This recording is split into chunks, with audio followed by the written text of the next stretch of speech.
I'm going to go across that field and I'm going to dare God to strike me with lightning. And they all said, don't do it.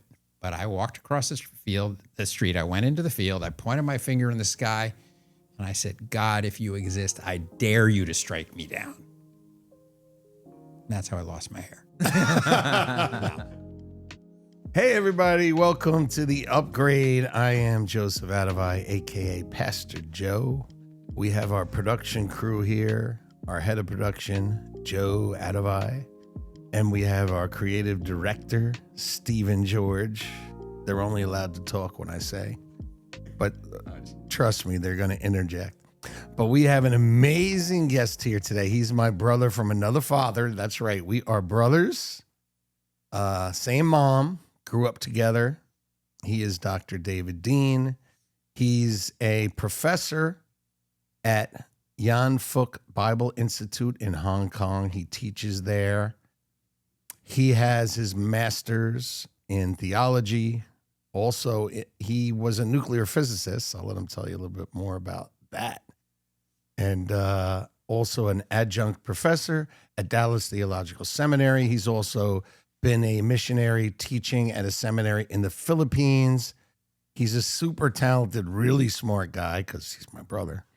But I just want to give him a chance to say hello before I tell you where we're heading with this. Well, hello to all of you, and I'm thrilled to be here, and we're going to have a great time together.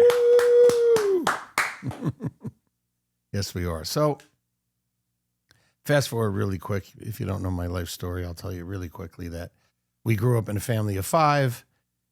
David and Debbie were my older brother and sister. I had a younger brother and sister, Stacy and Karen, but we were separated when I was 12 or 13. Our mother kidnapped us. So I was kidnapped away from my older brother, David and Debbie, and they went with their dad. It was a really tough time. And it was that's when I got into the most of the trouble I got into in my life, as I've talked about many times. But we met again when I was in my early 20s. And so for about 13 years, we had been separated. Now, the David that I knew was a scientist, even in high school. He was always blowing things up and doing all kinds of experiments. And he was an atheist. He did not believe in God. And if I had said anything about God to him, which I didn't, he would have left. I mean, I remember him being an atheist. I remember him talking about how silly it was for people to believe in God. So I went off into my street life in New York. And so here we have this tearful reunion, me and my brother and our sister.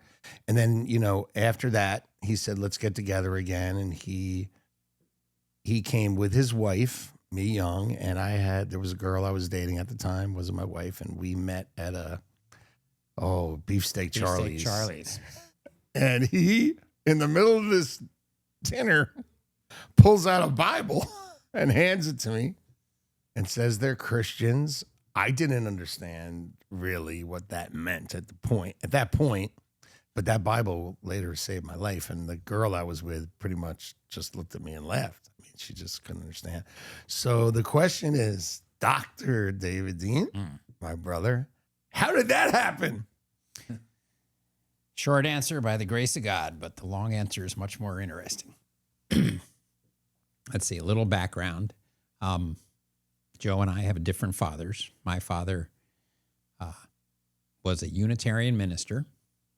Our mother was Jewish. My father went to Princeton Seminary, but he never believed the gospel. He never believed the Bible was true. And so when he started his church, he basically taught in his church that there is no God. He was a promoter of secular humanism. In his pulpit, he preached about things like feminism and nuclear disarmament and ecology, promoted the sexual revolution, every liberal cause you could imagine. But that was that was later in my life when I was a teen. When I was young, I just knew that he was an atheist, and like every kid, I wanted to be like my father. So I adopted his atheism. What about the science part of it, though? Was he into that as much as you were? No, he was never into science. I just always loved science, since I was a tiny little kid. you remember we used to build Do airplanes. I remember? We used to do all kinds of fun things. You mean you did? Well, we did a lot of them together. But I remember even in grade school, I would get into arguments with the Catholic kids and the Baptist kids. I'd make fun of them. How can you believe in God? You know, where's the evidence of God? Can you see him? No. Can you hear him? No. Can you feel him? No. I said, why would you believe in something for which there is no evidence? And I was really good at arguing, and I would win the arguments. I don't know whether I convinced any of them, but I was pretty smug. Tell the story about the field. Oh, boy. Well, you remember when we moved to Bloomfield. You were in intermediate school. I was in high school. You walked to school, but I had to take a bus. And our bus used to pick us up in front of the Baptist church. Well, there were a lot of Baptist kids there. And one day we're waiting for the bus. And there's this big field across the street. And we could see there was a thunderstorm coming our way. And we were wondering whether the rain was going to hit us before the bus came. And there's lightning coming down. And we got talking about God. And I said, there is no God. And one of the Baptist kids said, you shouldn't say that. And I said, look, I'm going to go across that field and I'm going to dare God to strike me with lightning. And they all said, don't do it. But I walked across the street. I went into the field. I pointed my finger in the sky and I said, God, if you exist, I dare you to strike me down. And that's how I lost my hair. Now, nothing happened. Nothing happened, of course, because God is like you God do is that merciful. too. And but that's the way I was. I was committed to the idea that there is no God. And yet in my heart of hearts, I knew that wasn't true, because just a few years later, my stepmother and I went to the Delaware River to take a canoeing course on how to shoot the rapids on the river. And so we learned. We went through the rapids several times. We did fine. There was a guy there who didn't have a partner. So he came up to my stepmother and said, would you shoot the rapids with me? And she said, okay. So they got in the canoe. They paddled out in the middle of the river. And this guy was a total klutz. He did everything wrong. He got the canoe turned sideways to the current. They ran into a rock. The canoe tipped over. And the last thing we saw was the canoe being washed upside down around the corner of the river and no heads in sight. And I found myself there quietly saying in my head, but very urgently, God, please don't let her be dead. Please don't let her be dead. Because the reality is that we all know that there's somebody out there. And here was the atheist praying, even though he would never admit that God existed.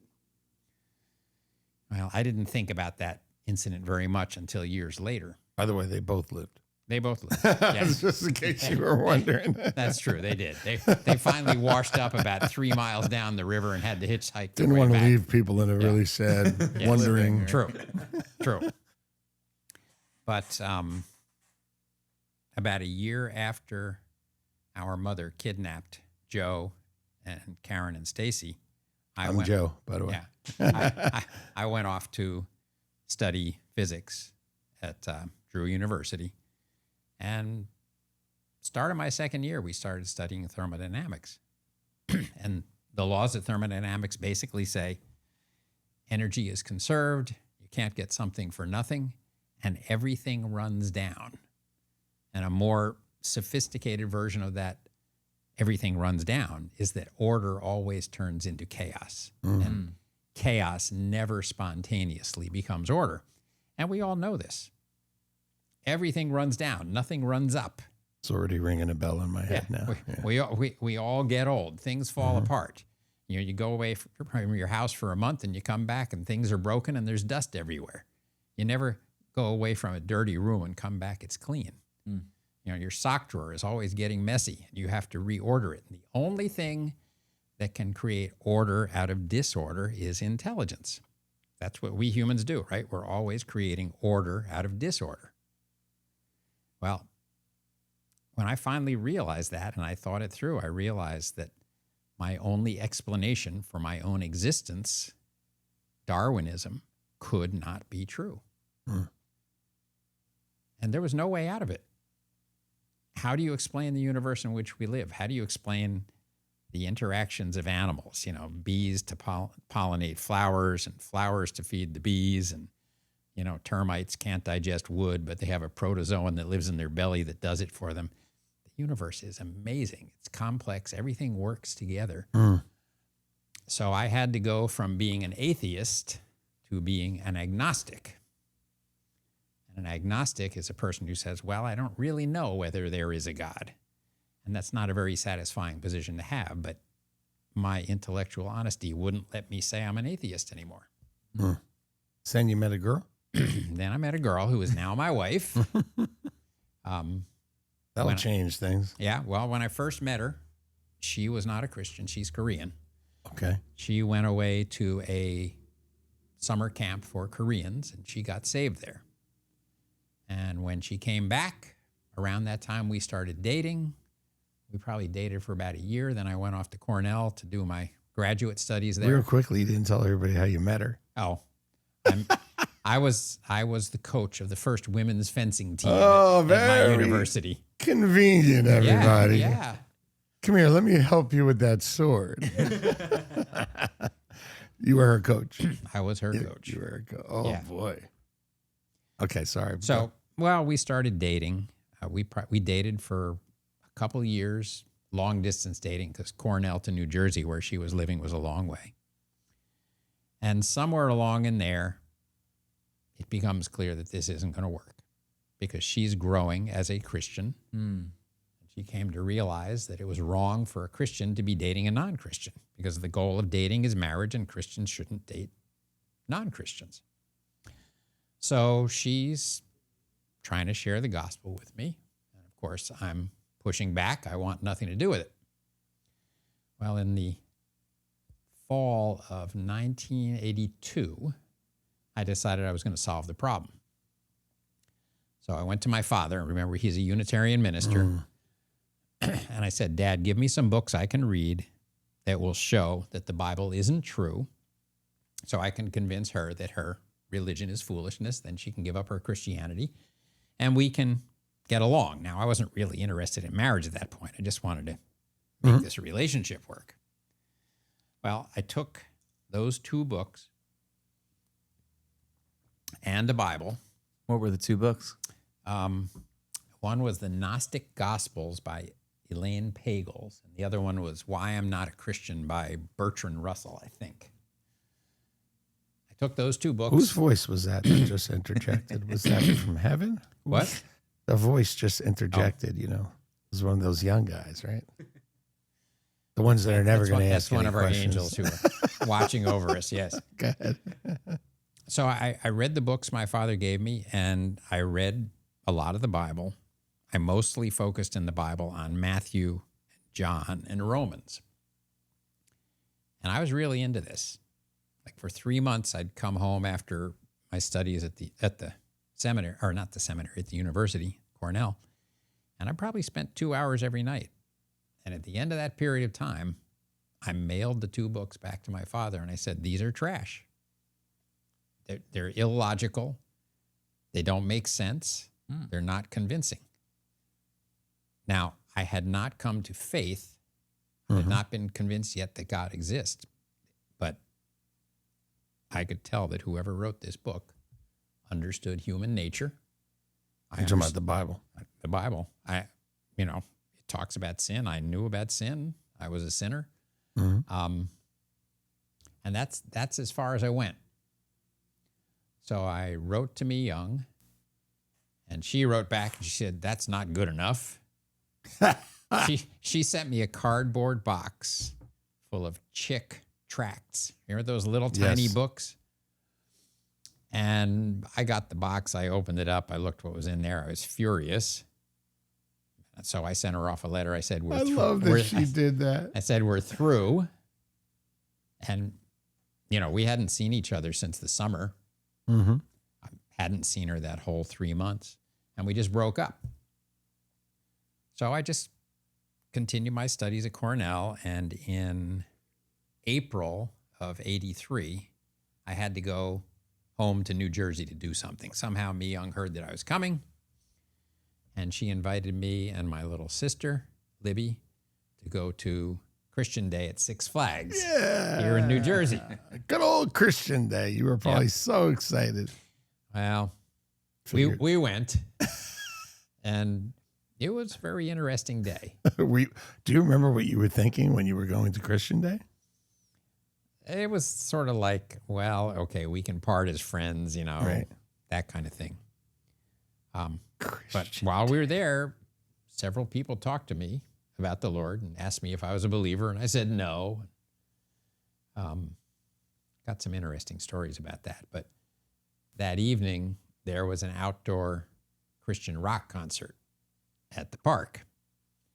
And they had a stage, but there were no seats, so everybody's just standing or sitting in the field. And I remember Fireworks and Phil Kagi, and I can't remember who the other bands were, but they were sharing the gospel. And, I'm listening. And I look off, and I see a lady with big blonde hair. I love this so much. Right? This is the funniest story. She's moving through the crowd, and she would grab a bunch of people, and most of the people there are teenagers, and she'd pull them into a huddle, and she'd be there with them for a couple, 3 minutes, and then she'd move on and do it to some other group of kids. And I don't know what she's doing. Mm-hmm. Well, finally, she comes over where Mi Young and I are, and she grabs us and a couple of other young people, and she pulls us in a huddle, and she starts praying. And she was praying against the demons of alcohol and drugs and bad rock music. And when she's done praying, she opens her eyes and she looks straight at me and she says, "You're not a believer, are you?" I was a prostitute. I was a drug addict. Jesus delivered me from it all, and he can deliver you from whatever your problem is. Now pray after me. Wow. She never stopped. And I was terrified. So she starts leading me in a sinner's prayer, and I didn't know how to say no, so I prayed it afterward. And she gives me a big hug. She says, "Welcome to the family of God," and she disappears and goes to meet some other people. Who else but a crazy charismatic lady leading me to Christ? Actually, we think we know who it was. Later on, we think we found this person. We think we know who it was, but that's another I will thank her someday in heaven. Day. So I wasn't convinced that anything really had happened. But we stayed there for a little while longer, and I dropped Mi Young back off at her house in Cherry Hill, and I drove 6 hours back to Ithaca, where Cornell was. Probably got there about 5 o'clock in the morning. I got in bed. I couldn't sleep. I'm lying there thinking about what happened. And I very distinctly remember saying to myself, and I guess to God, "I know I'm a sinner. I don't know whether God exists, but if he exists, I'm in trouble." I said, "God, if you're real, you have to let me know that you're real." And I went to sleep, and I woke up a couple hours later, and I knew God was real. Now, the interesting thing is, I didn't have any revelation. I didn't have any special dream, no voice from heaven, but everything had been laid in place, right? God had taken away my excuse for denying his existence, Darwinism. He had exposed me to his word. I had heard the gospel many times, and times before that as well. Everything was there, and I knew that I was a sinner. The Holy Spirit had done that invisible thing that he does. He illuminates your mind. He enables you to comprehend the truth, which is in front of your face the whole time. And that's how God did it in my case. No signs from heaven, no voice, nothing like that. But I mean, the truth just jumped out of the pages at me. And I had to eat a lot of crow. Think of all the people, that I had attacked, all the times that I had denied God, all the times that I blasphemed his name. And yet he was merciful to me. I didn't deserve it. I don't deserve it now, right? Nobody does, right? That's what grace is. Grace is when God gives you a good thing that you don't deserve. You know it. Yeah. So that was the start. We were at lunch with my son, and he asked us, did you ever see a miracle or a real miracle? And I was like, I see it every week. And this is a miracle, this story. Right. When God changes a person's heart, that's a miracle. That's a miracle. So what kind of happened after that? Well, what happened after that? I got involved in a small church group that was led by Mennonites. I was there for about a year. Mi-young and I didn't get engaged until more than a year after I got saved because we both said, let's not rush this thing. We did get engaged, and we got married in 1985, May of 1985. And it was, September or October of 1985 that you and I first met. And Not first as in first, but after 13 years. Right. 12 right. or 13 years. After that long, Mm-hmm. boy, that was the weirdest time. Waiting for you. You told me to meet you at such and such a place in Staten Island on a certain street. We met in McDonald's. Yeah. Well, On outside. Richmond and Forest Avenue. Yeah. Outside. Well, I'm waiting on the street. I haven't seen you. I mean, you're double the age that I last saw you. I look different. Well, some guy about your age came walking toward me, and I went up to him and I said, "Are you my brother?" And he said, "Are you crazy?" And then you showed up a few minutes later. Oh, that was just Yeah, that was an awesome moment. An awesome moment. Because, until a couple of weeks earlier when we found out where you were, Debbie and I thought you were probably all dead. I gotta shut down now.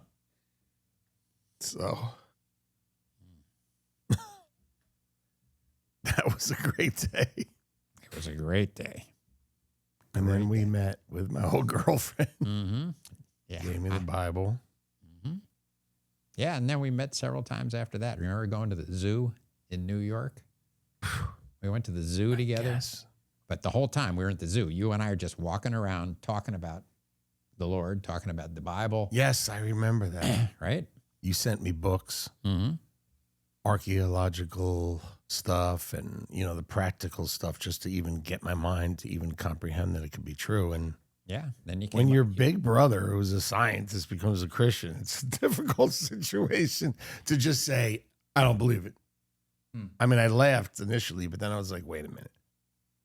David believes this? Yeah, that was Because I know you wouldn't believe something I know there had to be some logic to your belief, which I later realized didn't matter. But there was things that you showed me that pointed me to at least to investigate. And it was when I was up for 4 days and hadn't slept, and I opened that Bible, and you said, read the book of John. It was like, if you get here, go here. Mm-hmm. And I did, and that's when everything changed. Did I call you when I got saved? Did I call you or? I think you called me soon after. I don't remember how soon it was, but yeah. Right. We But were didn't you- we were thrilled. But you called somebody when you got saved, right? And they almost fell Oh, out. yeah, that's a funny story. There was, I was working on a PhD at Cornell when I got saved. I didn't finish it. I stopped with a master's, but there was a guy there named Steve who was in my class, and he was a believer. He was part of Campus Crusade, and I used to rib him unmercifully about being a Christian. Doesn't surprise me. So when I woke up that day, the day after Great Adventure, I figured I got to find a church. I got to find some people to help me grow. So I called him up and I said, Steve, you're not going to believe this, but I just got saved. And he put his hand over the receiver and he just laughed and laughed and laughed. I could hear him even though he was covering the receiver. And then he said, okay, Dave, that was very funny. Now, what do you really want? You didn't believe it. He didn't believe it. I said, no, Steve, I'm serious. Wow. So he said, well, okay, if you're serious, come over to dinner tomorrow night. I did. That's what led to the first church that I was involved He with. must have really enjoyed that. in a good way. Yeah. It And was really so- funny. When you were talking to me about it, that's when you were bombarding particles at the synchrotron, is it called? When I was working at Cornell, well, we had a synchrotron and an electron positron storage ring. So I was working at the lab of You were nuclear dressed studies. in a white coat. You were like Yeah, well, underground. Yeah, it's buried underneath the football field at Cornell. Still Funny. there. That's just wild. And, you know, I came to Christ, but then you, at some point there, that's when you changed course. Well, you mean change course and went off to seminary? Yeah, or whatever, you know. Yes. Well, yeah, it was, let's see, we were married in 85. I think I'd been working at the nuclear facility since 83. So it was in 87 that I went off to seminary. Mm. But it's very interesting. Me Young and I were married. We got involved with Bethel Grove Church in Ithaca. And they had Bible studies in homes, and there was an elder named Ross. We'd go to his house, and we'd have Bible studies every 2 weeks. And so one Sunday, he said to me, "Would you like to try leading the Bible study?" I said, "Well, sure, I guess, if you'll help me do it." So he gave me a passage to study, and we got together to talk about it, make sure that I had it right. So a couple of weeks later, I led the Bible study. And after it was over, a lot of the people came up to me and said, "That was helpful. We understood what you were saying." Now, believe it or not, that single incident ignited in me a desire to teach the Word of God. And so a couple days later, I called up Ross and I said, "Can I get together with you to talk something over?" And he said, "Sure. Why don't you and your wife come to dinner next Tuesday?" Well, that Tuesday, I'm sitting at my desk in the Cornell Lab of Nuclear Studies working on something. And I get a phone call. It's from Ross's wife. And she said, "Ross died this morning. He had gone out for a walk, came back home, lay down in his lazy boy recliner. As he always did after his walk, he had his Bible open on his chest. And his wife and their granddaughter had gone out for a walk. They came back. They went in the kitchen. They said, 'Ross, do you want some ice cream? We're having some ice cream.' He didn't answer. So they went and touched him, and his body was cold. So I never got the chance to have that talk with him. But I couldn't get it out of my head. And so eventually, after talking to the pastor of the church and some other people, me Young and I packed our bags and went off to Dallas Theological Seminary in 1987. So crazy. Wow. Yeah. How old were you? 87, I was 31. And Uncle David, after that 13 years of being separated, how did you find my dad? Well, that's a great story. Your dad could tell it better than I can. I was in New York at the time, and every time I got pulled over, I was using a new name. My name is Joseph Adavai right now. It's actually Joseph Carlucci Adavai for a reason. Carlucci was a made-up name that we had taken on so that my father and, couldn't find us. Find you. I wouldn't have minded if my brother found me. Like, there was no animosity between us. We grew up together in hell. So we were close. There was no, we wanted him. Yeah. I wanted him You and my wanted to older get back. sister in my life. My father, I really didn't know. So I had that name, Carlucci, and I became a scofflaw, which means I had so many tickets that every time I got pulled over, I spent the night in jail. And if it was a Friday, I spent the weekend in jail. So I got pulled over, and I was like, I can't go to jail tonight. So they said, "What's your name?" And I said, Joseph Adavai. Gave them my real name. So they gave me the tickets and the summonses, which later on, my story, I had $70,000 worth of them, but that's another story for another day. But I gave my real name. I figured, okay, I'll just get the tickets under that name. So my father was an auxiliary policeman. He was just like doing that auxiliary stuff in New Brunswick. And one of his friends, who was a policeman, said, you know, your name just came across the wire in New York. Like, you're a scofflaw? You got tickets? What's going on here? And it led to him finding out our address and where we lived, and he showed up in front of my house. Yep. So he found you, and then he gave me your number. Or I said, and then I called you. It's great to meet you, Dad, but where's my brother? That was the first thing I said. Where's my brother and sister? Like, where are they? And at the time, I had already, now I'm in my early 20s. I'm starting to think about, you know what? So if I see my father, what's he going to do? I'm a man now. I could take him, maybe. But but I do miss my brother and sister. But when you're separated like that and told so many things and you're reprogrammed and you don't know, I was just lost. But so that's how we had that. So we talked on the phone and we had that reunion, which is something that movies are made of, because I can't think about it without crying. It's just when you haven't seen your brother for 13 years and your sister, and you've been through hell and back. And that's how it happened. Life from the dead. And then real life from the dead. Like, then for me to have my life changed and turned around is just so crazy. It doesn't make any sense that I would become a Christian, but God used you, because you're probably the only person I would have even given any credence to. I mean, no mobster was going to be able to tell me to come to Christ. Well, none of my hoodlum friends would have told me.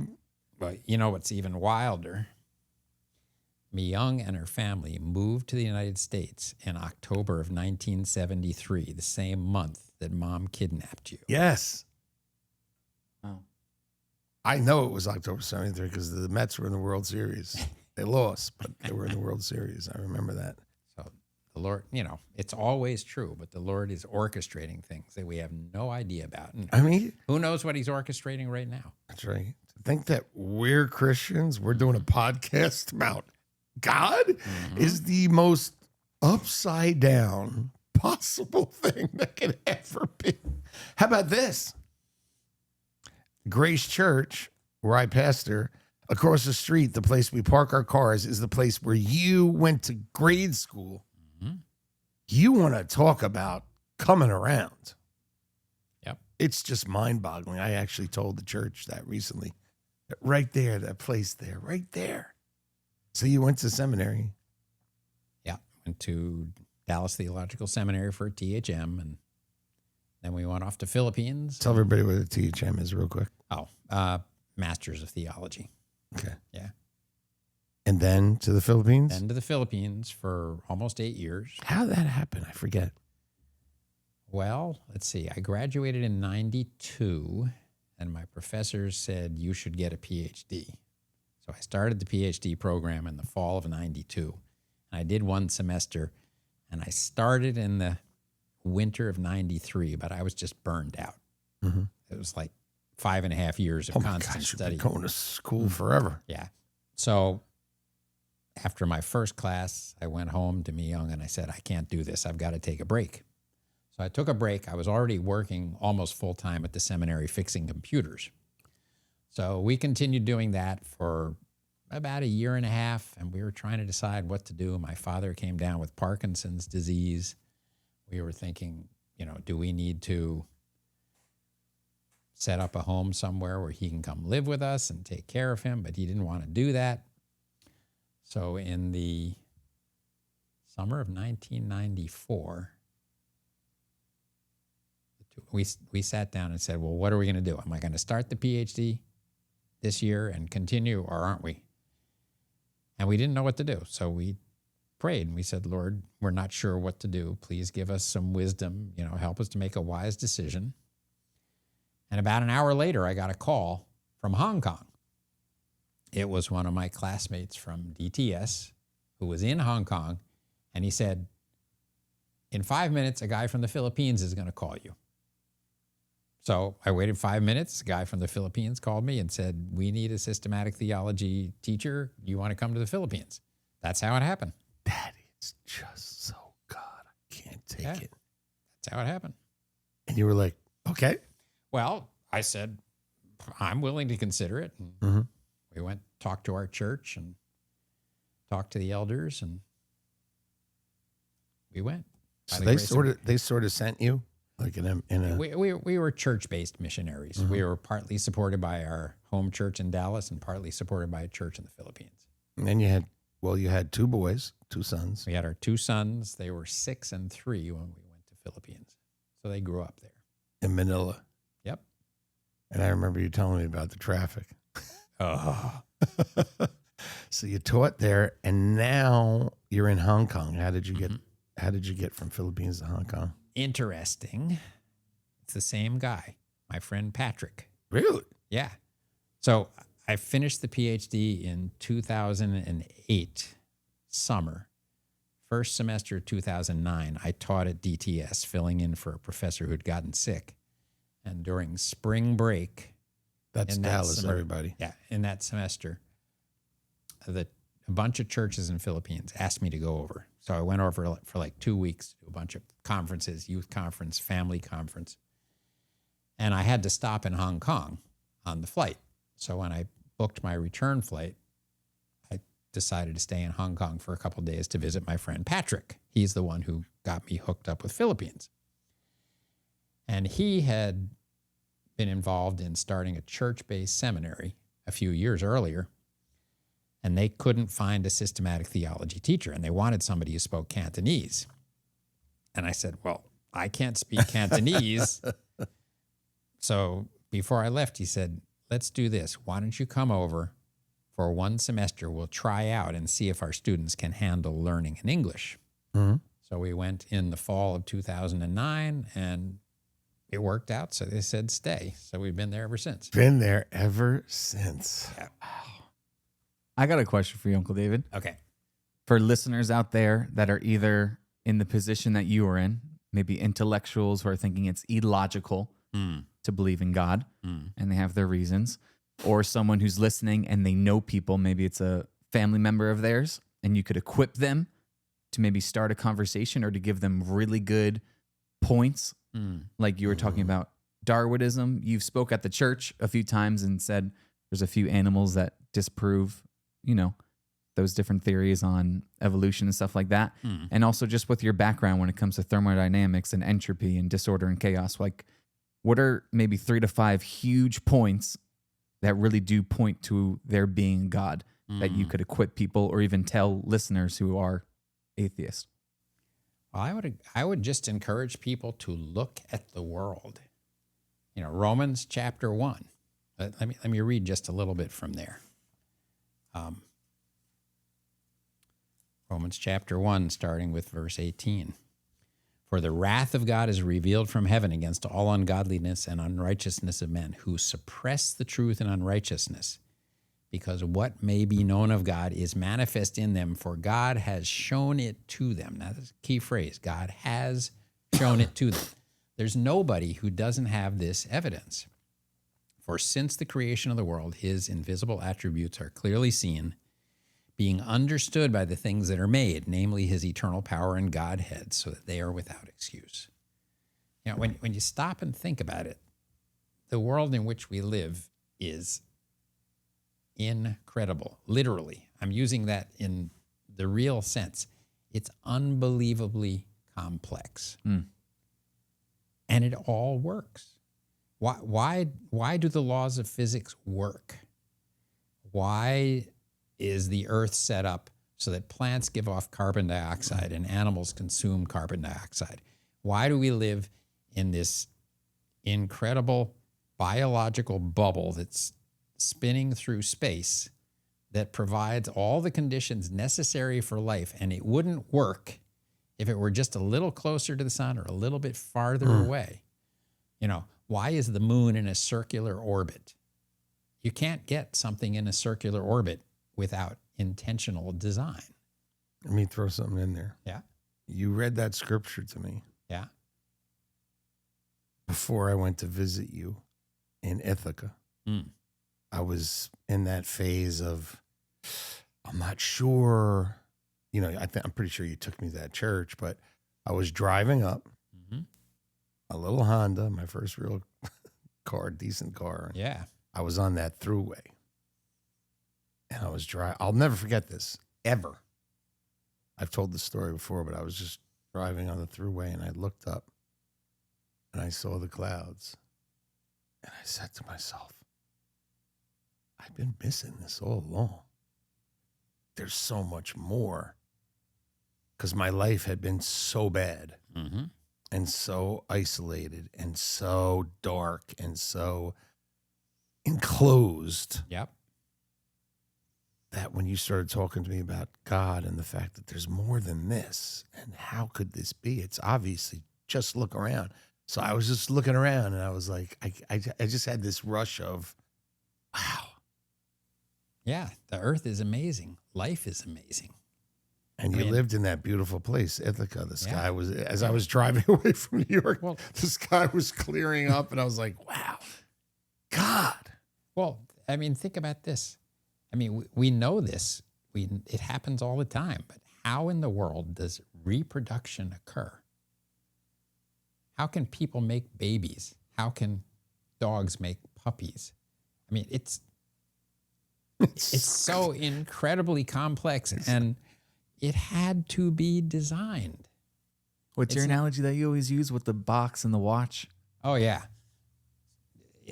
Yeah, I use this in a church. I'll say, is there anybody out there in the audience who has a Rolex watch? And of course, nobody will volunteer. But I say, well, if you were willing to give me your watch, and I would disassemble it very carefully, and I put all the pieces inside of a paint can, and I go to Home Depot, and I say, please shake this for me. Do you think that we would open the can and find a functioning watch? Now, we hear evolutionists say, well, if we had the building blocks of life, life might come into existence. That's as silly as saying if you took a Rolex watch and disassembled it and shook it, you'd get a working watch. Because you don't just need the building blocks. They have to be assembled in a certain way. They have to be assembled under tension, in the right orientation, right? And everything is against it. The possibility of, I mean, it's been calculated, the possibility of the simplest living thing being assembled just by getting the parts together. Right. Even if one part is in one side of the universe and the other is in the other part of the universe, it's utterly impossible. And plus, let's suppose the first living thing came into existence by itself. It's going to die. It needs an organic environment in which to live. You know, when I'm teaching on Genesis and talking about creation, people say, well, how could God create the world in 7 days? Well, what's the alternative? It happened by accident over millions of years. But how did a living thing find itself in an environment where it could survive, right? God had to create a world with the appearance of age. There had to be decayed vegetable matter in the soil. There had to be salt in the ocean, right? All these things had to be in place for the process to continue. Exactly. So, back to your question, Joe. The main thing I would say is look at the world. Ask yourself, could this be an accident? And don't fall for the scientists who say, well, it could. We all know that order always decays into disorder. We all know it.